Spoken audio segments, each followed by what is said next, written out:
ప్రత్యేకమైన పరిస్థితులలో agriculture farmer welfare commission చైర్మన్గా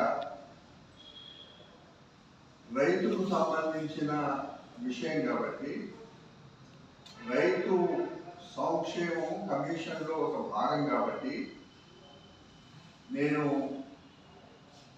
మీడియా ముందు మాట్లాడక తప్పని పరిస్థితి వచ్చి మీతో మాట్లాడుతున్నా. గత ప్రభుత్వం ఇప్పుడున్న బీఆర్ఎస్ కానీ అప్పుడు టీఆర్ఎస్ ప్రభుత్వం కానీ రంగారెడ్డి జిల్లాలో ఒక ఫార్మాసిటీ ఏర్పాటు చేయడానికి 19,300 ఎకరాల భూమి సేకరించాలనే ఒక ప్రాజెక్టు రిపోర్టు తయారు చేసి అక్కడ ఆ ఫార్మాసిటీ నిర్మాణానికి ప్రతిపాదన వచ్చినప్పుడు ప్రతిపక్షంలో ఉన్నప్పుడు నేను కిసాన్ కాంగ్రెస్ అధ్యక్షుడిగా ఉన్నాను.